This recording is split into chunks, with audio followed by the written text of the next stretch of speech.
we are live in Facebook, in the Surviving Homeschool Facebook group. Hi, Dee. Hey, stranger. We have been quarantined and we are joined with Nichole Green, our homeschool mentor, consultant, homeschooler extraordinaire, and founding member of Surviving Homeschool. Yeah, she's got that little icon by her name in the group because she's been with us since the beginning.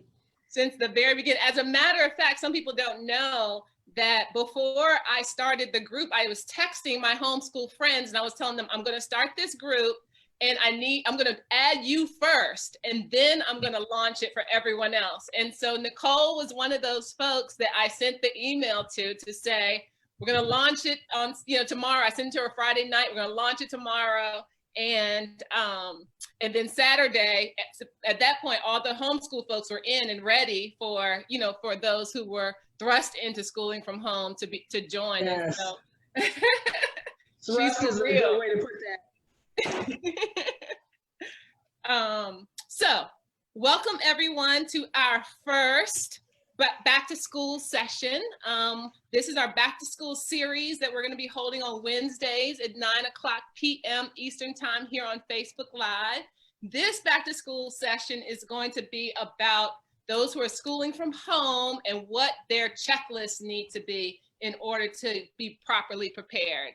And so we are joined here with, as I said, homeschool consultant, homeschool mentor, homeschooler extraordinaire, Nichole Kennedy Green of Greenhouse Consulting. And we're so happy you're here with us, Nichole.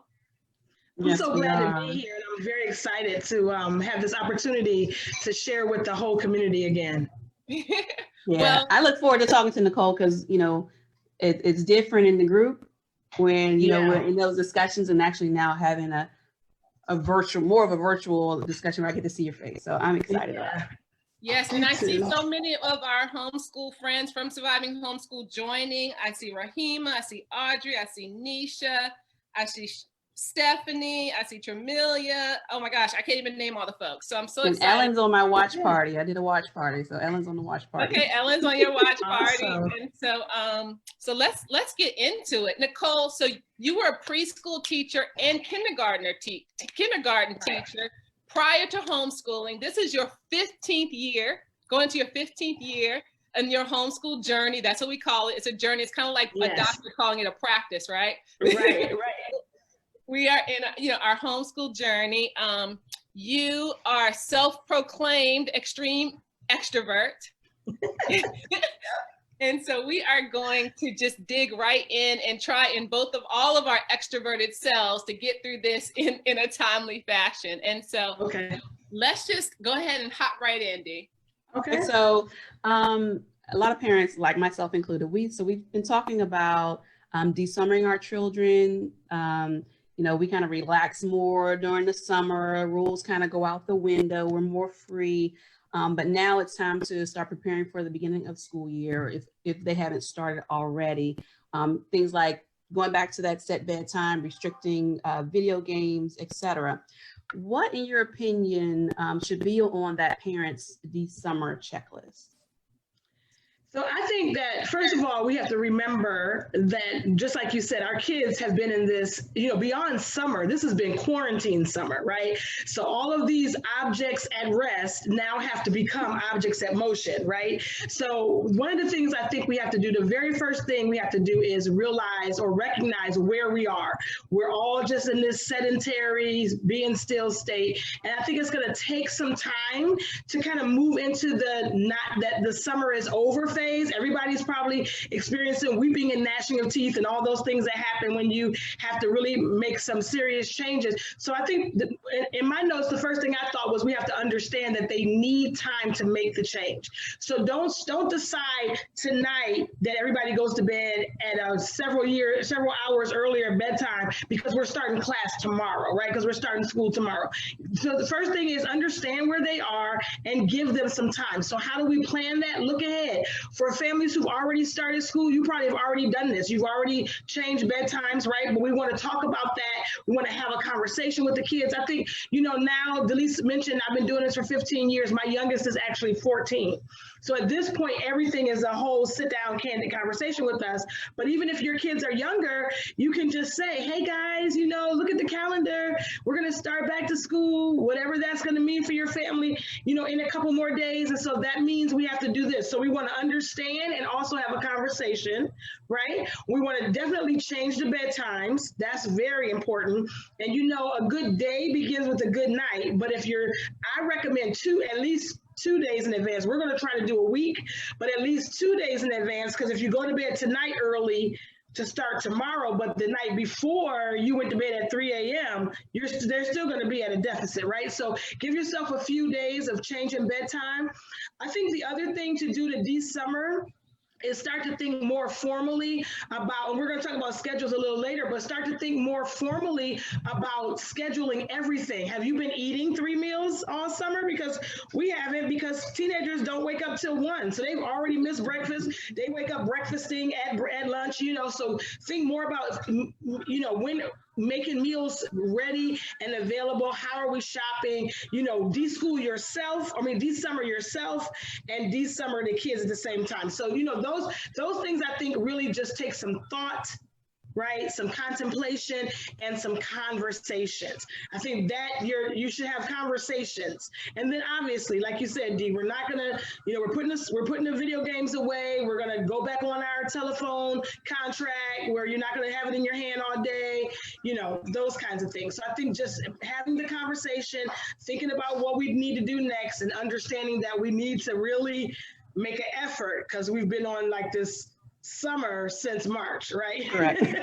Really work on that. I love your point about objects at rest now have to be objects in motion. And I know, some people may not know, but in addition to raising your own kids, homeschooling your own kids, you also founded and co-lead a very big co-op here in the DC area. So you're also supporting homeschoolers here. And so as you talk with them, and people start talking about how to prepare at home, can you talk about like the 3 S's that, scheduling, spaces, and supplies, and maybe some ideas that you may give some of those folks that are, new to this whole world of schooling at home?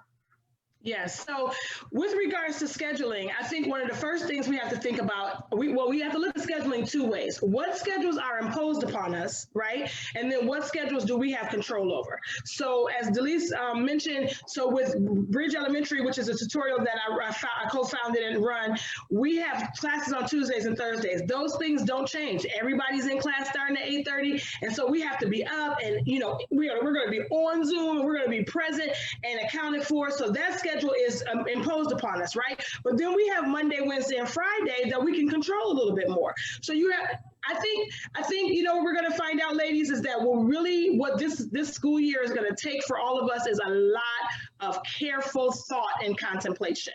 So we're thinking again. So what do our schedules look like? If you're virtual schooling with the school district, if you're not a traditional homeschooler and you're not you're not at the helm, you don't have control of everything, then you really need to think about how you go about managing the schedule that was imposed upon you. When do your kids have to be live and online? When can they not? When can they take breaks? That kind of thing. So that's how we'll start scheduling, thinking about what's imposed upon us and what we have control over, right? And the control over things, take control of it. If you have teenagers that don't have to be online at 8:30 on the Tuesday or Wednesday or whatever day, let them sleep in. They'll be so much nicer later in the day, right? So, take control of the things that you have control over.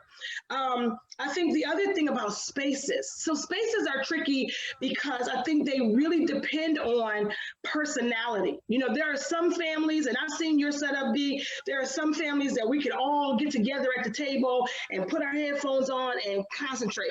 There are other families like this group that lives in this house with me. We're all talking all loud. Everybody's, engaged in conversation. We have one head bopper who's listening to music, another one who can't be distracted by that music. So then you have to figure out, where does everybody need to be?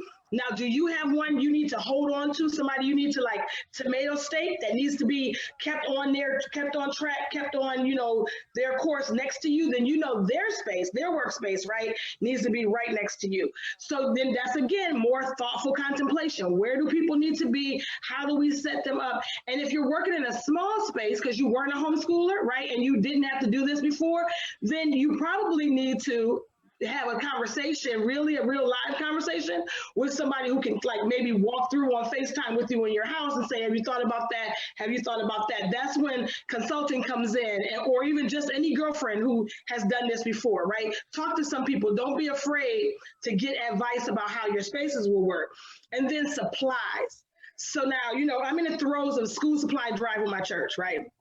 And everybody's asking us every day, but are they going to use that? But are they going to use that? And I keep saying, they still have work to do. They still have work to do. So you need to make sure you have the things that kids need. Of course, we need pencils and paper, and we need notebooks, you need folders, you need organization kind of things. They're going to need some kind. Don't look up one day, everybody's doing math and there's no pencil sharpener in the house. Make sure you have a good pencil sharpener. You want to make sure they have color pencils, all the things you would have bought them if they were going to school, except they don't need wipes, they don't need maybe dry erase markers, they don't need 16 boxes of tissue, they don't need to buy the teacher a ream of paper, right? But the things that are personal things, make sure your kids have all of those school supplies. I would tell parents whose kids used to go out of the building to school, buy everything they had before, because we don't know what the teachers are going to assign, right? So for school supplies, I would say get all those things. And I think chief among them is a good pencil sharpener and an excellent printer. Those are the top two for me. Agreed. Yeah. So you kind of hit on the next thing with us, the kids are virtual now. So for those parents who are schooling their kids from home, whether virtually this fall, whether through a school, a distance learning option, there's a full gamut of different equations that people are applying to this to get a solution for this fall. In your opinion, what should be on their checklist to avoid some of the challenges that they may have experienced this past spring? Okay, I think number one, the top of that checklist is adjust your attitude. Because most people will tell you spring was a hot mess. Okay, yes, but we're just gonna realistically assume that somebody spent some time over the summer getting this together, right? So let's adjust our attitude and give the teachers a break. Zoom crashed on Monday. That wasn't anybody's fault, right? So adjust your attitude, give the teachers a break, give your kids a break, and let's adjust together. So first thing on top of your list is an attitude adjustment, okay?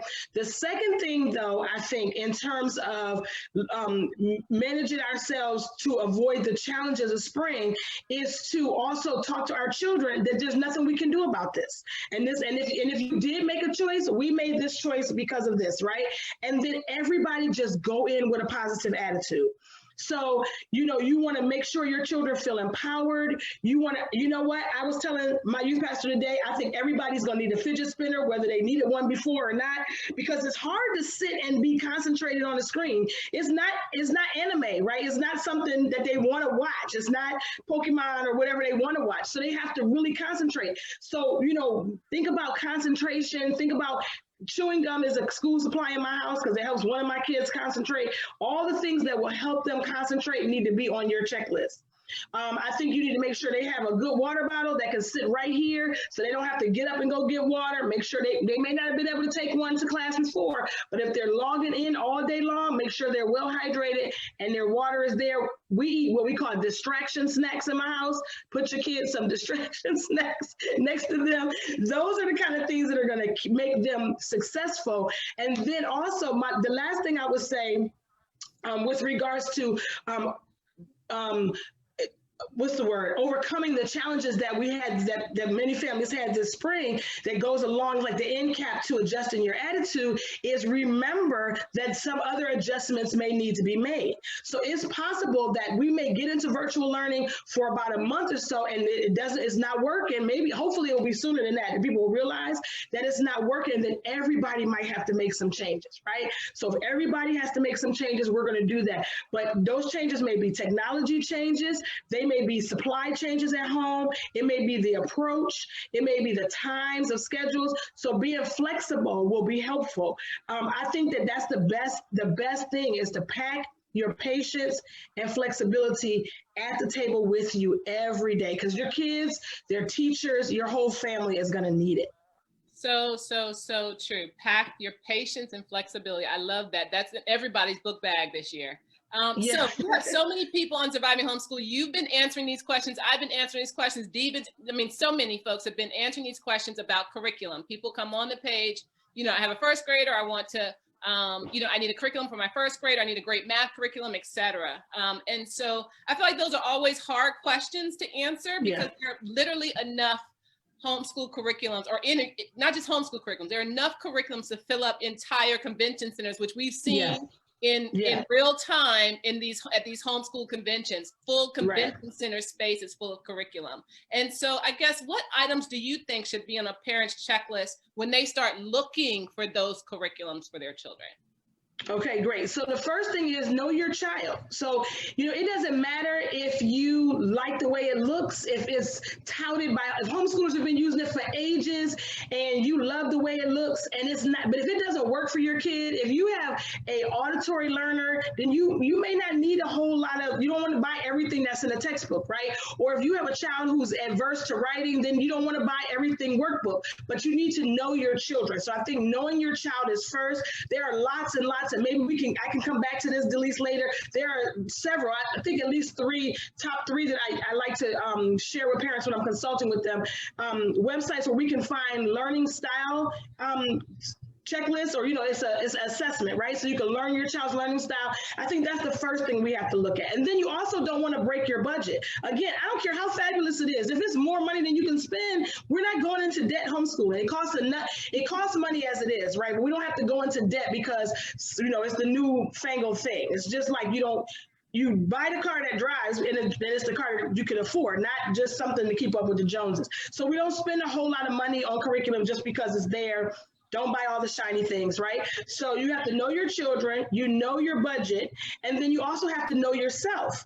Do you want something that's teacher intensive? How much time do you have for this? So you may want to get something that's not teacher intensive. Would it help if it's more video based? Do you need something that's scripted to your child? What kind of teacher are you? Where are you comfortable? And then what will you need in terms of producing, or being able to execute this for your children. I think the last thing that just popped in my head, but is really important, is I'm becoming more and more adamant about this. We need to choose curriculum that is identity affirming. Okay, so whatever your child's identity is, whoever you are, don't buy curriculum that devalues your identity. So we don't want things that are misogynistic. We don't want things, if you're raising a little girl, then you don't want to give her curriculum that never centers women, right? Or that there are no female heroes, that kind of thing. We definitely want to make sure that that's identity affirming in terms of race and ethnicity, but I think also we want to make sure that it's not devaluing of other races and ethnicities, because you don't want to have curriculum teaching your children that nobody is important except them. So identity affirming, I think, is a hard number 4. Know your children, know your budget, know yourself, and make sure you choose things that affirm your children's identity. Okay. That's excellent advice, Nichole. So staying with the homeschooler, because a lot of what you just said would be for a first-time homeschooler that's kind of trying to figure out the curriculum. So other than having your curriculum and becoming very familiar with your homeschool state laws, which I actually got a boot camp, our own Surviving Homeschool boot camp. Me not being a homeschooler, I had no idea what the laws were in our state. So now I know that. So, okay, I got one thing. Very important. What else should be on the checklist as they prepare for the fall, that first-time homeschooler? So for the first-time homeschooler, I think, and I'm going to say this is definitely what I think contributed to my success. I think every first-time homeschooler needs some kind of support system. So whether it is a mentor, somebody one-on-one, whether it's a community like Surviving Homeschool, if you, and this is the thing, I laughed about this, because those of us who've been hanging out all summer, we've just been hanging out. But, the really nitty-gritty when you need somebody is when you're doing this, when you are doing it, when you're in the middle and you all of a sudden are like, wait, nobody told me, it's just like that new motherhood thing. You don't really know what you don't know until you get in the middle of it. So definitely new homeschoolers need a support system. In the days of COVID, when we can't be going to our classes and, we can't be out and about spending so much time with other people, online is a perfect place to find one. So you need to take advantage of the opportunities that we have in all the Facebook groups. Surviving Homeschool is a fantastic one. There are thousands of people out here. Hook up with somebody's, hang out in the group, ask all your questions to make sure you have a good support system. I think the other thing that's really important, we talked about laws, I think you also need to look for a village for your kids. So if you're not doing any outside classes, like let's say you don't have any virtual classes lined up for your kids, you're not on OutSchool, you're not doing any of the tutorials that are virtual, I highly recommend that, not because how homeschoolers need it, but because in these days that gets your kids around other kids. So just some kind of social interaction with them, put them in some kind of class. I don't care if it's online yoga or do PE with Ashley Gilbert once a week or something, right? Something else where they're interacting with other children, because that will help them not hate this. You gotta help them not hate this, because especially these extroverts, so introverts are gonna be like, yes, this is what I always wanted, right? Mm-hmm. But extroverts are gonna be like, I need some other people. So you have to think about that and just find some support. Building the village is gonna be tougher than ever before, but I think in a lot of ways, everybody's online. So it may just be a little easier than it's ever been before. Lots more people to choose from. I don't know if that answered your question completely, Dee. Yeah, definitely. Thank you so much. I have one last question, and I want to thank everyone for staying with us. And I see everyone adding friends and sharing this conversation. We have just a few minutes, and so I appreciate your time, Nichole. We do have a lot of folks in the family that are new homeschoolers or new to schooling at home. And I think that the idea of deschooling is something that we talk about amongst homeschoolers, but I think it's also something, you talk about an attitude adjustment. I think it's also something that's helpful for those who have to school at home for the first time as well, right, in this virtual thing. And so, for those who don't know, we talk about, when I talk about deschooling in our Surviving Homeschool private groups, that essentially is talking about how you essentially want to deinstitutionalize your mind about what school should look like, right, and then give yourselves permission to really reimagine what school could look like. And so I guess I'm interested in what you think should be on a family's checklist to successfully transition to this new school year, or to the to homeschooling, or just to this new school from home experience. Yeah, so I think, and I feel like it's been a constant refrain all night, but I just where my heart and my head are right now is I think deschooling is a paradigm shift. It is a whole change of thought of what this could be.